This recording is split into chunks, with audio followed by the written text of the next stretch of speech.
23h27 et nous saluons Marine sur l'antenne d'Europe 1. Bonsoir Marine. Bonsoir. Bonsoir. D'où m'appelez-vous Marine et quel âge avez-vous? Alors, je vous appelle de Tours, Oui, en Indre-et-Loire. oui. J'ai 33 ans. Vous avez une voix toute Je jeune. suis... Ouais, ben, j'ai 33 ans. Ben oui, vous êtes toute Je jeune. suis mariée avec un enfant et deux en plus de mon conjoint. D'accord.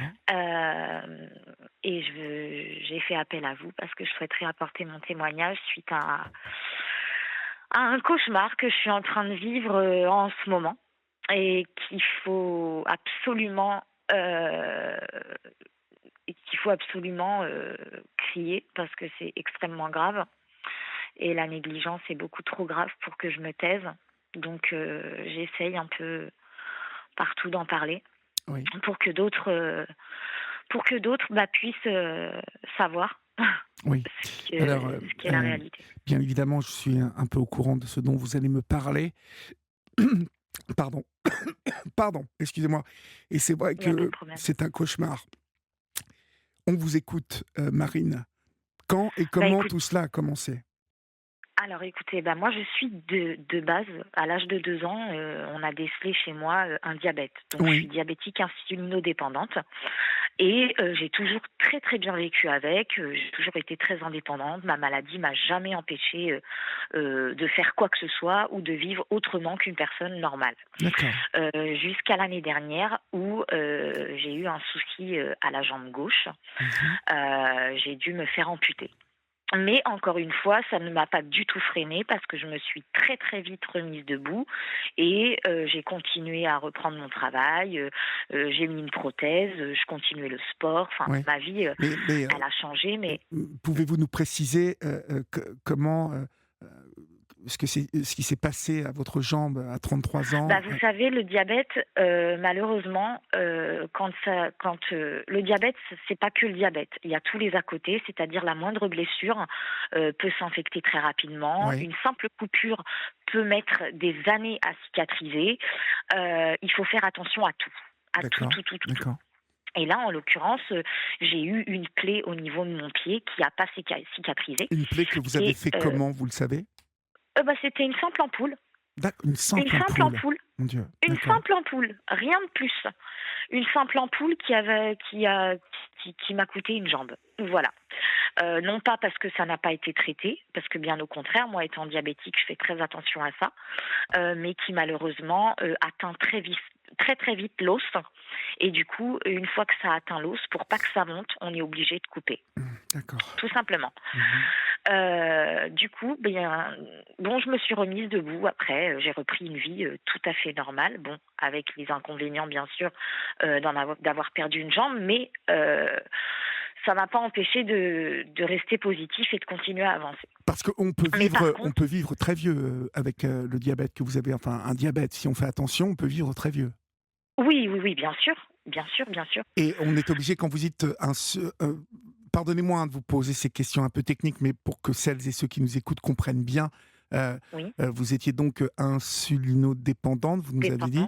dépendante. Oui. Cela veut dire que vous devez vous faire des piqûres régulièrement pour ne pas descendre trop bas en termes de sucre dans le sang, c'est ça? Voilà, trop bas ou D'insuline, trop haut. ou Voilà, trop de haut. l'insuline. Alors moi, c'est encore plus délicat parce que moi, j'avais besoin d'insuline tout le temps. Donc ça veut dire que moi, j'ai pas des piqûres, j'ai ce qu'on appelle Une une pompe, pompe à insuline. d'accord. Voilà, et du coup, ça m'en amène tout le temps. Qui Euh, régule votre taux d'insuline donc dans le corps, c'est ça? Mon taux de sucre, oui, Donc le taux votre de taux de sucre, sucre, d'accord. tout à fait. Et donc du coup, pendant un an là, je fais de la rééducation, du sport, je reprends ma vie, tout se passe bien. Et puis, bien là, arrive l'été. Et l'été, on met des tongs, on va à la plage, on va dans l'herbe. Bon, je fais attention, etc. Mais je vois que j'ai une ampoule qui arrive à ma jambe droite, Mmh. au niveau de mon orteil. Mmh. D'accord. Je précise l'orteil, vous allez comprendre après pourquoi. D'accord. D'accord.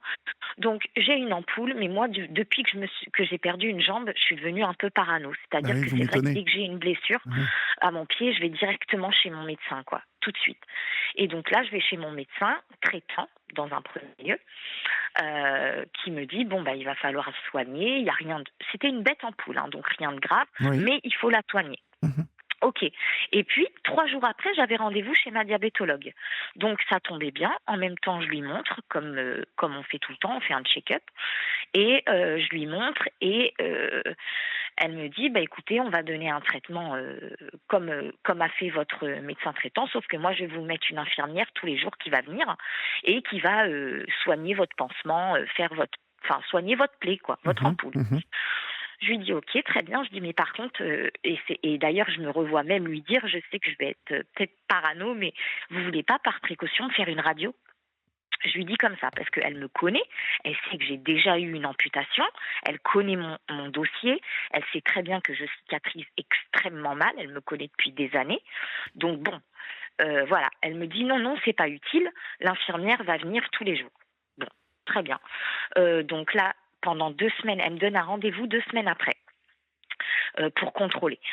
Les 2 semaines passent, moi je trouve que ma plaie n'est pas jolie, d'accord? Je trouve qu'elle ne Oui. guérit pas bien, Mhm. ok? Donc je me rends encore une fois à son rendez-vous 2 semaines après, et elle me dit que ça guérit bien. D'accord. Et moi, je lui dis, mais est-ce que c'est normal, toutes les rougeurs autour, c'est signe d'infection. Et mon pied, quand je le touche, il est chaud. Et moi, je connais. Maintenant, Oui, je suis bien pas sûr. médecin, c'est Bien vrai, sûr. mais je connais.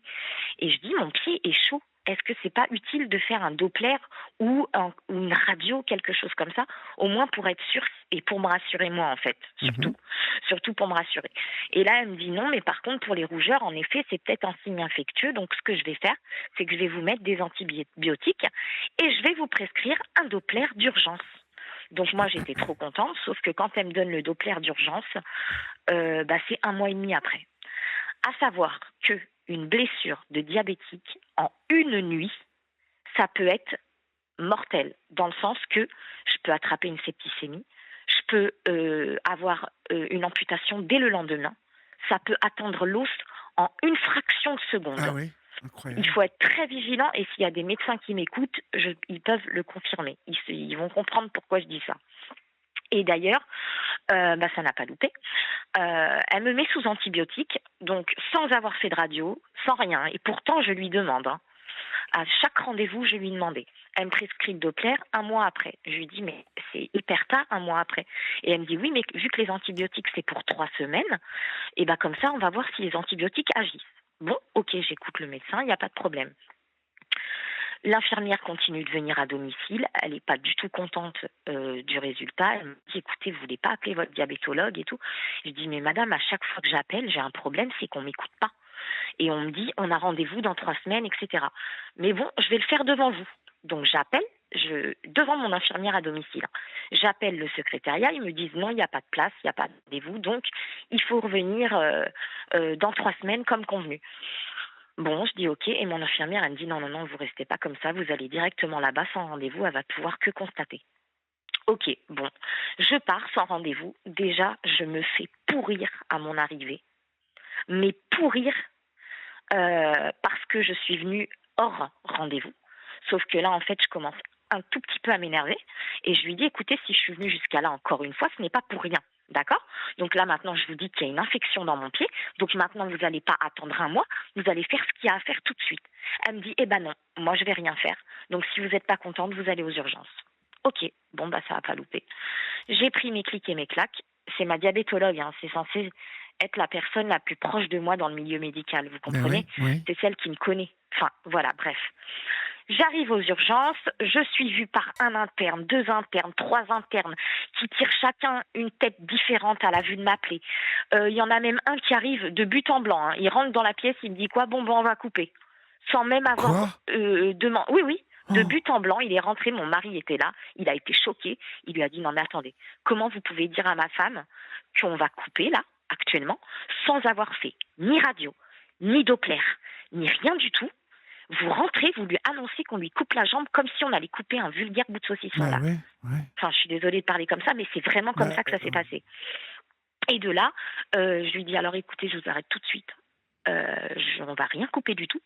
Déjà, avant une amputation, on opère, on nettoie, et après, on on décide d'amputer. Mais on n'ampute pas sans avoir fait de Doppler, ni de radio, ni rien. Parce qu'il faut savoir que je n'ai toujours pas eu de radio depuis. Hein. Donc de là, je commence je vous dis, à péter les plombs dans les urgences. Et là, j'ai dit, j'exige avoir tout de suite un chirurgien vasculaire, parce que le chirurgien vasculaire, c'est lui qui donne le feu vert à l'orthopédiste de couper au niveau de la circulation du sang. Et comme j'ai pas eu de Doppler, il est hors de question qu'on me coupe, en fait. C'est hors de question. Le chirurgien arrive, il m'envoie direct, alors comme quoi il y a eu de la place, parce qu'il m'envoie tout de suite faire un Doppler. Il revient dans la pièce et il me sort quoi? Mais mademoiselle, mais il est hors de question qu'on coupe. Je ne sais pas pourquoi on vous a dit ça. Votre jambe, alors oui, il y a une blessure qui est très importante, on ne va pas se le cacher. Mais par contre, vous avez la circulation du sang qui est top niveau, quoi. Donc il est hors de question qu'on coupe. Avant de couper, il faut, comme j'ai dit, opérer, nettoyer les tissus, nettoyer la plaie. Il n'y a pas d'ostéite, donc ça veut dire que ça n'a pas atteint l'os. Donc, il n'y a pas lieu de couper, en fait. Et il faut simplement programmer une opération pour nettoyer, en fait. Nettoyer, enlever tout ce qui n'est pas bon. Je lui dis, OK, bon. Entre-temps, il prévient l'orthopédiste qu'il faut qu'il me revoie et qu'il prévoit une opération. Et on me renvoie chez moi. On me renvoie chez moi, sachant que j'ai toujours 42 températures. Hein. Oui. Donc, c'est des signes infectieux. Hein. Mais on me renvoie quand même chez moi. Mais c'est pas grave, je rentre chez moi. Je continue l'infirmière à domicile. Et sauf qu'en fait, de jour en jour, je m'affaiblis. Je m'affaiblis dans le sens que je transpire, j'ai beaucoup de température, la plaie, oui. C'est immonde, ça devient horrible. Et là, je me dis, mais qu'est-ce que je fais en fait? Parce que l'opération, ils m'ont toujours pas envoyé de date, rien du tout. Donc, j'étais un peu démunie. Trousseau, c'est là où j'avais été, l'hôpital, pardon. Je ne savais pas si j'ai le droit de le dire, mais en tout cas, l'hôpital à Tours, j'ai été dans les deux parce que ma diabétologue est dans l'un et l'autre, les urgences, c'est dans l'autre. Donc, les deux plus gros hôpitaux réputés de la ville, je les ai faits. On ne me prend pas au sérieux. Donc, comment je fais? Et de là, l'orthopédiste, je le rappelle, encore une fois, et à Trousseau. Et je lui dis, écoutez, j'ai été aux urgences et tout. Là, maintenant, il faut programmer mon opération parce que je vais mal. Je vais mal. Il faut faire quoi? Je vais mal. Je tremble de partout. Je vais pas bien. Je vous dis qu'il va m'arriver quelque chose. Oui. Et de là, à ce moment-là, il me dit, écoutez, on va opérer, rentrer à l'hôpital tel jour. Donc, tel jour, c'est-à-dire 3 jours après. Sauf qu'entre-temps, j'ai eu une infection qui m'a valu un malaise. Et en fait, mon sang était déjà infecté. J'ai attrapé une septicémie due à l'infection que j'avais au pied. En 3 jours de temps, l'infection a atteint l'os. Donc là, j'arrive au bloc opératoire. Mais en fait, quand j'arrive à l'hôpital, de base, je sens un malaise. C'est bizarre, mais l'équipe, je la sens bizarre avec moi. Pas du tout accueillante, pas du tout rassurante, rien, vraiment bizarre. Je sens un truc très bizarre. Et les infirmières viennent me voir et elles me disent, voilà, vous allez rencontrer le chirurgien qui va vous opérer. Et là, le chirurgien, il rentre dans la pièce et tout, et il me dit, bonjour, je suis monsieur Bip. Je vais l'appeler Bip, d'accord? Je suis monsieur Bip. Et là, mais je dis, c'est une blague. En fait, monsieur Bip, c'est le mari de ma diabétologue. Mais non. Je vous promets que c'est vrai. C'est le mari de ma diabétologue. Donc, OK, bon, j'accepte. Ça reste un médecin. C'est un chirurgien orthopédiste. Il n'y a pas de problème, j'accepte. Et je lui dis, OK, mais avant ça, je lui parle de m'appeler, etc., et que j'aurais dû avoir un Doppler depuis longtemps et tout, et lui, il confirme tout. Hein. Mais oui, en effet, comment ça se fait qu'on vous a pas fait ça? Comment ça se fait qu'on vous a pas fait ci? Et là, je lui dis, mais monsieur, tout vient de ma diabétologue. Et après, il me dit, rappelez-moi, qui c'est votre diabétologue? Et là, je lui sors le nom. Mais c'est son nom, du coup. Et là, il me dit, ah oui, d'accord, non, mais très mal à l'aise, il est devenu blanc, encore plus blanc que sa blouse, pour vous dire. Hein. Et à partir de là, j'ai vécu une hospitalisation horrible. Parce qu'en fait, il a dû prévenir tout le personnel de ce qui se passait là, du petit truc qui était en train de se faire. Et du coup, j'ai été hyper mal reçue. Mais bon, je passe au bloc opératoire. Ce jour-là arrive et je ne sais pas pourquoi je le sens mal. Mais voilà, je suis comme ça. Moi, je suis quelqu'un, je ressens souvent les choses. Et là, pour le coup, je le sens pas bien. Et du coup, au dernier moment, l'anesthésiste, je le regarde et je lui dis, écoutez, faites-moi pas une anesthésie générale, faites-moi juste une locale. Il me dit, vous êtes sûre, madame, et tout? Je dis, oui, oui, faites-moi une anesthésie locale, s'il vous plaît. Mon corps, il va tenir, il va supporter la douleur, je la connais, il n'y a pas de problème. Il me dit, bon, ok, très bien.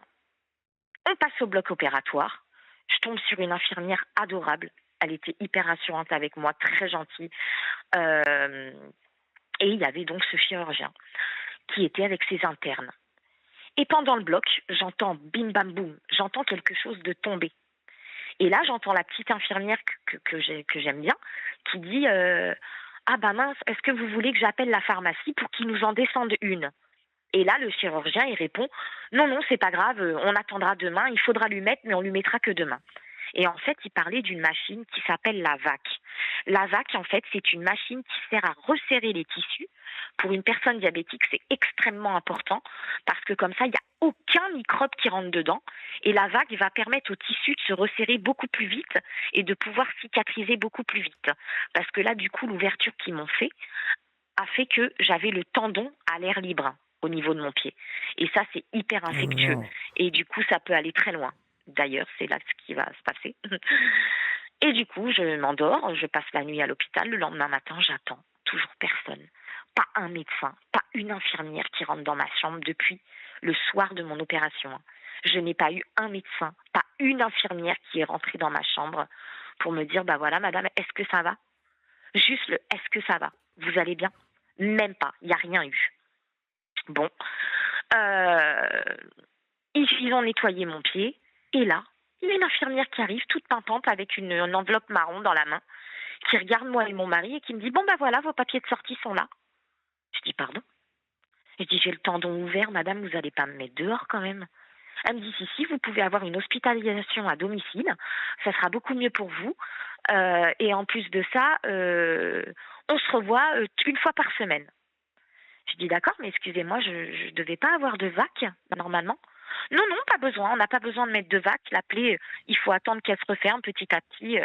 Il n'y a pas de problème avec ça. On va vous donner des antibiotiques, etc. Avec un rendez-vous une fois par semaine. Ok, bon, je rentre chez moi. Encore une fois, mon infirmière à domicile, bah, je crois qu'elle a eu envie de démissionner hein, quand elle entendait tout ce que je lui racontais. Elle n'en pouvait plus. Mais heureusement qu'au final, elle est là tous les jours parce qu'aujourd'hui, après les démarches que je suis en train de faire, ça va beaucoup m'aider. Mais bon, bref. Et du coup, bah, je rentre chez moi, je continue mes soins. J'ai des antibiotiques, donc tout ça va. La plaie, ça va. Elle n'est pas moche, mais c'est toujours dangereux de la laisser à l'air. Donc, elle est C'est très couverte dangereux, avec des non? Oui, bandages. oui. Voilà, c'est couvert.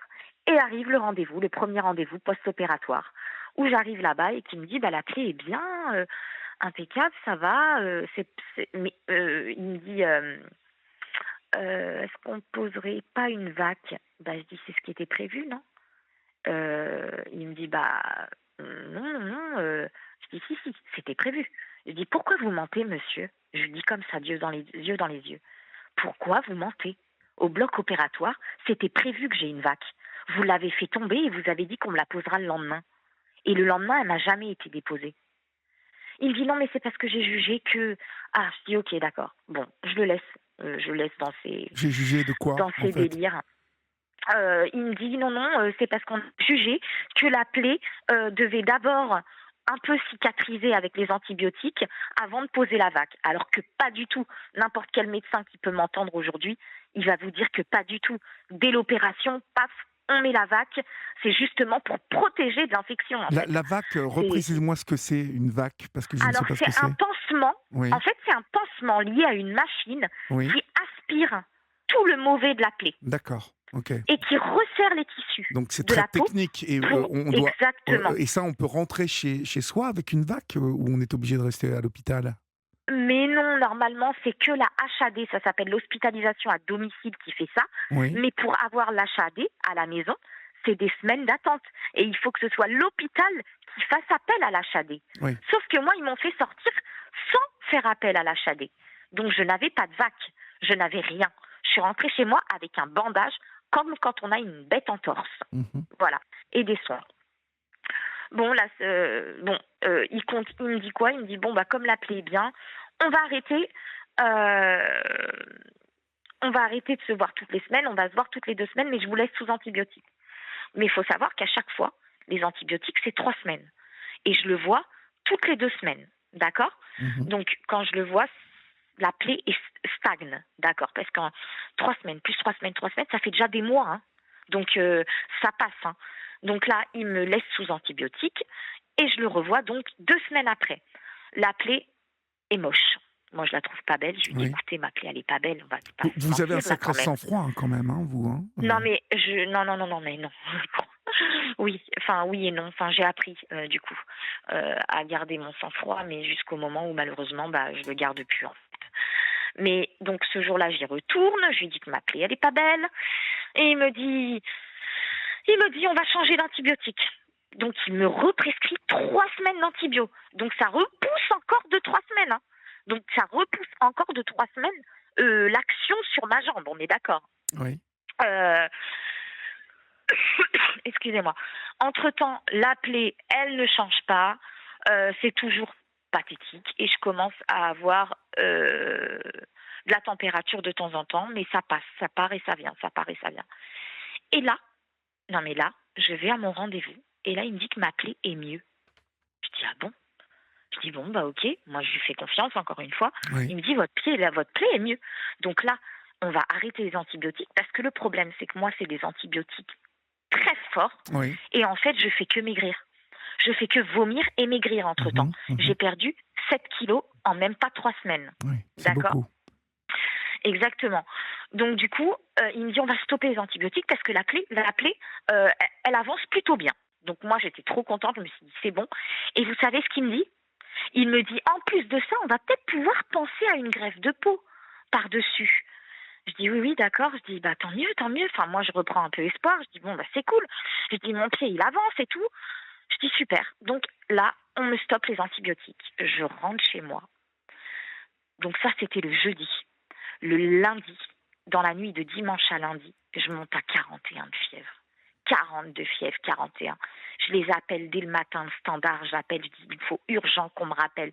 Et c'est impossible de les joindre, c'est une horreur. Donc je dis à mon mari, je dis écoute, il va falloir que je retourne aux urgences, je suis désolée, mais il va falloir que j'y retourne. Et là, entre-temps, j'ai un appel de ce médecin qui m'a arrêté les antibiotiques. Et je lui dis oui bonjour, excusez-moi, voilà, on s'est vu jeudi, je sais, pardonnez-moi, mais là j'ai 42 fièvres, je fais comment? Elle me dit, mot pour mot, écoutez, de toute façon, vous inquiétez pas, on a rendez-vous dans 2 semaines. Et là je craque dans ma tête. Je dis écoutez, à quelle heure, là je commence à lever le ton, à quelle heure un diabétique qui vous appelle avec un tendon à vif, avec plus d'antibiotiques et 42 fièvres, à quelle heure on lui dit rendez-vous dans 2 semaines, madame, monsieur, madame? Je ne sais pas si j'ai le droit de dire si c'est une dame ou un monsieur, donc c'est pour ça que je dis ça. Mais à quelle heure on dit ça à un diabétique? C'est pas possible. Un diabétique, la moindre coupure, on l'envoie aux urgences. Comment vous pouvez me dire rendez-vous dans 2 semaines? De là, je craque, je deviens un peu folle, hein, je vous le cache pas, je m'énerve, je perds la patience, hein, je vous dis la vérité. Et de là, je vais directement là-bas, donc à l'hôpital.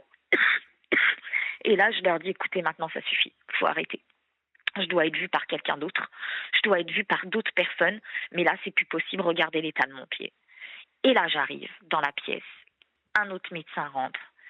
Et là, qu'est-ce qu'il me dit? Mais je suis désolée, madame, mais il faut passer au bloc, il faut amputer. Oh là là. Et là, je dis, c'est une blague? Et là, il me dit, non, pas du tout, c'est pas une blague. Et là, en effet, vous me disiez tout à l'heure, vous êtes patiente. Bah là, j'ai craqué, en fait. Bah là, j'ai explosé. J'ai hurlé. Je leur ai dit de me faire venir ce médecin. Je lui ai sauté au cou, hein, je vous le cache pas. J'ai perdu mon sang-froid. Ça s'est extrêmement mal passé. Ils ont carrément dû faire intervenir mes proches, mon mari, mon père, parce qu'en fait, j'ai craqué, j'ai tout accumulé et du coup, bah, j'ai pété un plomb. J'ai pété un plomb et le problème que j'ai dans cette affaire-là, c'est que bah, le souci, c'est que je m'en prends, parce que là, bien évidemment, j'ai engagé des procédures en justice, hein, parce que j'ai quand même perdu encore une jambe. Donc aujourd'hui, j'ai 33 ans, j'ai plus mes jambes.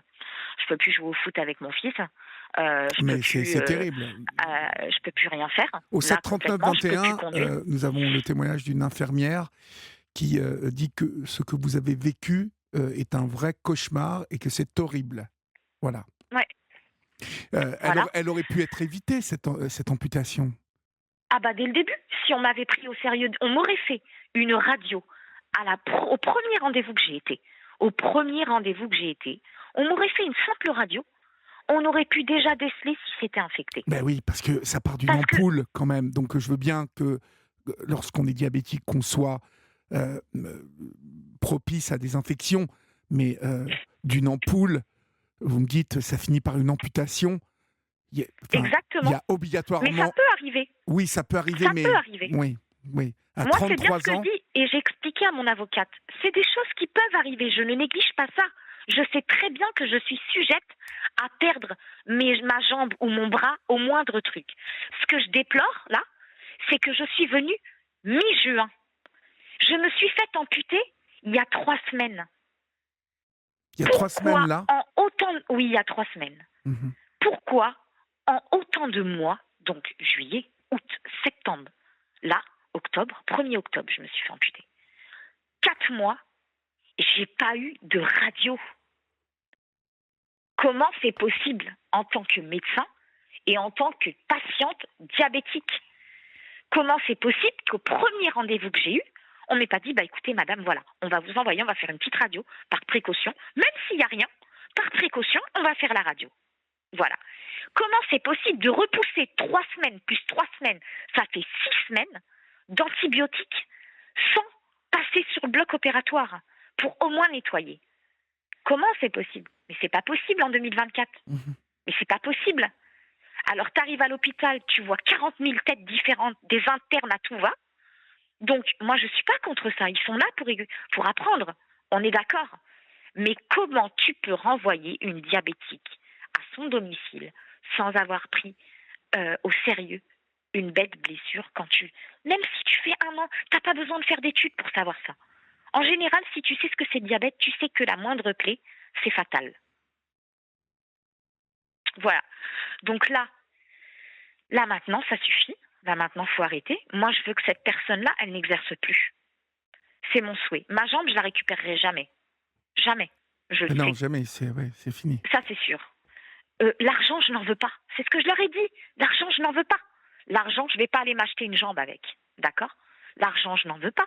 Mais par contre, que cette personne, je veux absolument, et je lâcherai rien, s'il faut que je le crie dans le monde entier pour qu'on m'entende, je le ferai. Je veux que cette personne n'exerce plus. Que ce soit ma diabétologue, ou que ce soit son mari, ou que ce soit son interne. Parce que les trois, ils sont complices. Et c'est ça mon problème. Vous pensez quoi, au bout du compte, que c'est une négligence, que c'est un manque caractérisé d'expérience? C'est quoi? Que vous est-il arrivé, en fait? Alors moi, j'appelle ça une négligence médicale. J'ai pas du tout été prise au sérieux. Oui. Une négligence totale, mais totale. Alors un manque d'expérience, non. Parce qu'ils sont quand même médecins, validés. Ça veut dire qu'il y a 10 ans d'études derrière. Oui, d'accord? Donc, normalement, on est d'accord. C'est ça qui est le plus malheureux. Après, l'interne qui a fauté avec moi par rapport aux antibiotiques en me disant que rendez-vous dans 2 semaines, oui, je lui en veux. Bien sûr que je lui en veux. Elle est au début de ses études, ou peut-être au milieu, je sais pas. Donc, elle devrait savoir un minimum qu'on fait pas ça. On ne peut pas renvoyer un diabétique comme ça par téléphone à lui dire rendez-vous dans 2 semaines, madame, quand elle vous dit qu'elle a 42 fièvres. L'infirmière qui nous écrit là, Marine, nous dit qu'une plaie à un pied pour un diabétique, c'est tout de suite des urgences de nuit. Enfin, si c'est le soir, bien évidemment. Bien sûr, mais totalement. Totalement. Et je suis entièrement d'accord. Sauf qu'attention, moi, je suis partie aux urgences 2 fois. 2 fois, on m'a vu, on m'a renvoyée chez moi. Oui. D'accord? 2 fois, j'ai crié pour qu'on me fasse des examens. J'ai crié. On ne vous a pas écouté, en fait, du tout. Non, pas du tout. Mais pas du tout. Et ces En fait, vous gens-là, savez quoi? C'est malheureux à dire, mais ils sont débordés. Qu'est-ce qu'ils ont en fait? Ils sont débordés. Ils ont quoi pour ah bah oui, je pense. Oui, oui, totalement. Je pense qu'ils sont débordés, je pense qu'ils en envoient trop. Par exemple, un diabétique qui a déjà perdu une jambe, pour lui, la deuxième... Vous savez ce qu'on m'a dit quand je me suis fait amputer de la première jambe? Non. Je vous promets, je vous jure que c'est vrai. On m'a dit quoi? On m'a dit, attention mademoiselle, vous êtes diabétique. En général, un diabétique qui en perd une, il perd la deuxième. Oh là là. Et ils m'ont dit ça là-bas, Comment on à peut dire l'hôpital. ça, enfin? Et vous savez, je vais vous dire un truc dans cet hôpital-là, mais cet hôpital, je l'afficherai à un moment donné, hein. Là, je ne sais pas les droits que j'ai par rapport à ça, vu que je suis en procédure Non, judiciaire, je préfère pas. il faut pas nommer le nom. Voilà. Enfin, Mais faut par pas contre, non. je le donnerai haut et fort le jour où on m'autorisera. Vous savez que je me suis fait amputer le 1er octobre. Je vous promets que pas une seule personne est rentrée dans ma chambre le lendemain, au moins pour me dire, madame, est-ce que ça va? Vous allez bien, madame? Personne. Vous avez besoin de voir quelqu'un? De voir un psychologue? Ils n'ont même pas de service psy dans le couloir des amputés. Non, mais j'ai l'impression que Alors les moi, ça choses va. vont mal à l'hôpital. Vous savez, j'ai un ami Oui. très très proche qui me racontait avoir été à Marseille victime d'une pancréatite aiguë. Ah oui. Donc une douleur inimaginable. Il a été donc hospitalisé, tout de suite pris donc aux urgences, mais que en fait il a mis 4 heures à être vu ensuite et ils l'ont retrouvé inanimé. Il a perdu connaissance.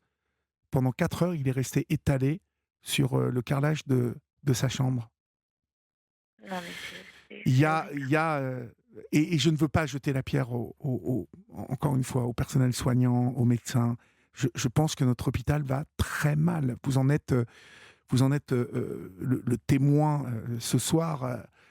Encore une fois, je crois qu'il y a une crise de l'hôpital qu'on n'a jamais vécue.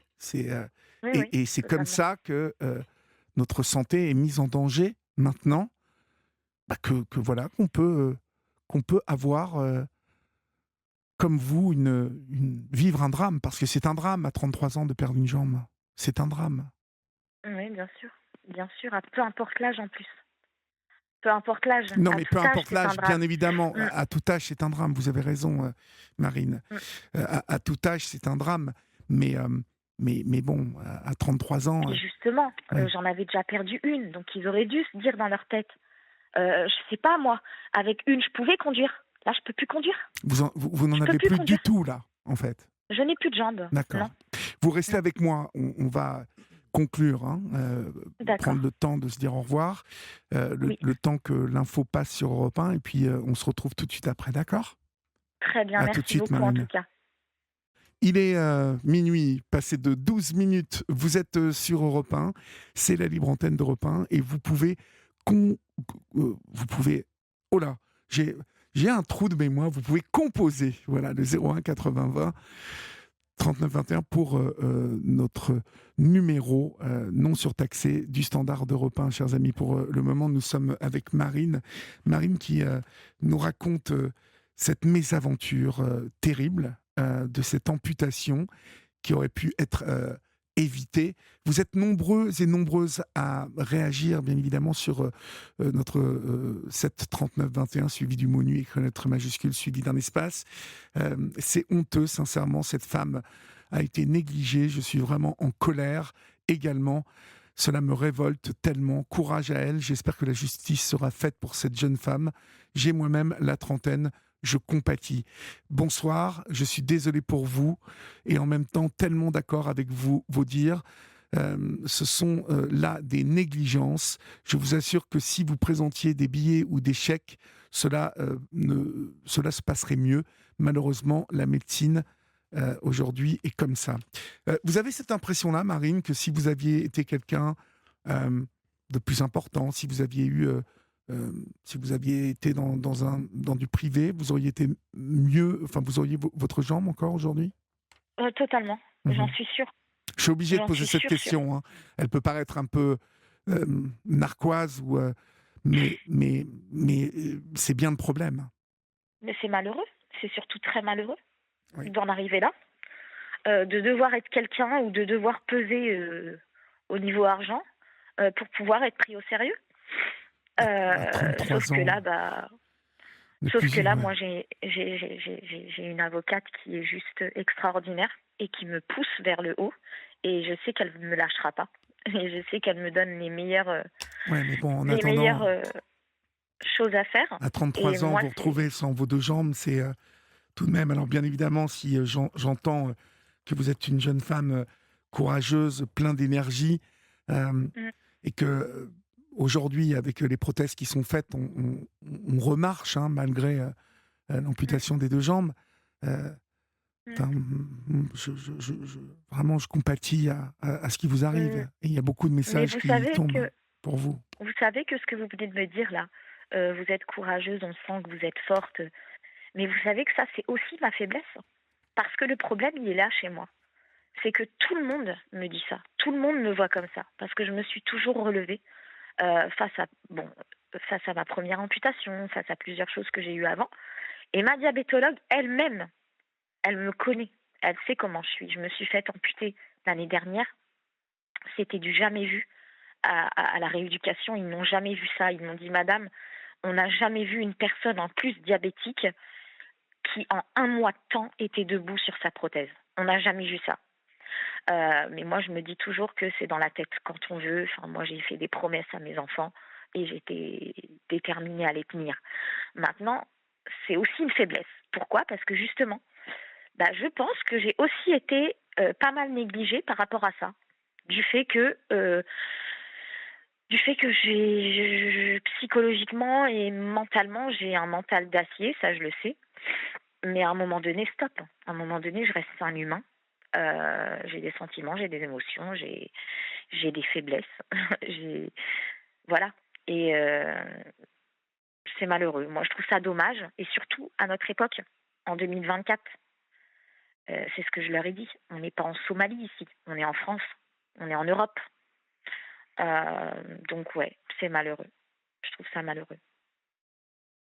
C'est terrible. C'est terrible. Mm. Pardonnez-moi. Comme vous l'avez dit tout à l'heure, vous ne pourrez plus jouer au foot avec votre petit garçon. Enfin bon, voilà. Que votre mari, dans tout ça, est d'un grand soutien, bien évidemment. Mais Ah bah oui. il doit être aussi révolté que vous. Mais il faut se mettre à sa place. C'est Oui. ce que je disais. Mm. C'est ce qu'on me dit, oui, ton mari, ton mari. Mais mon mari, du jour au lendemain, il a sa femme qui était en talons aiguilles tous les jours, qui était indépendante, qui avait 3 commerces, qui était actif, qui conduisait, qui s'occupait des enfants. Que Du faisiez-vous jour dans au la lendemain, vie? il se retrouve.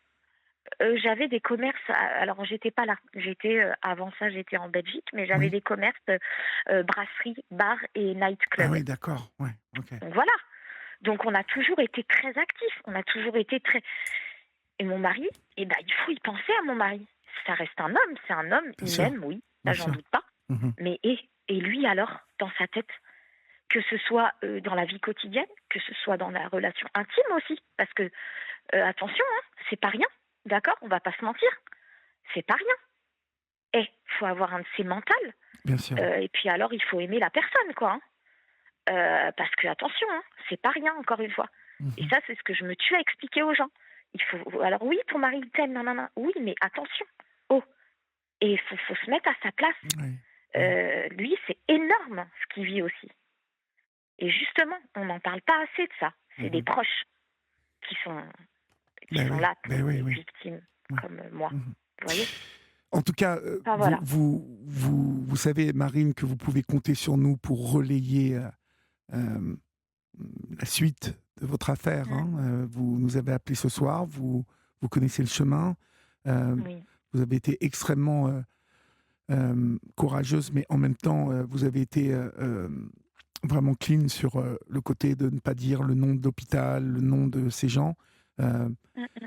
mais voilà, sachez qu'on est là pour vous aider et j'espère que vous serez attentivement suivi et bien traité par la justice par rapport à cette affaire. Et que nous et la communauté de la Libre Antenne, qui suit énormément tout ce qui se passe et qui peut intervenir aussi avec le pouvoir qu'elle a, numérique, est là. En tout cas, donc voilà, je vous le dis, vous êtes ici chez vous. D'accord? Bah, c'est très gentil, merci à vous et heureusement que vous êtes là et je continue à vous écouter comme chaque soir. Mais très bien, très Et bien. merci beaucoup parce que vous êtes vraiment, toute l'équipe est géniale. Bon, Voilà. à bientôt, Marine. À bientôt, Au merci revoir. beaucoup. Au revoir.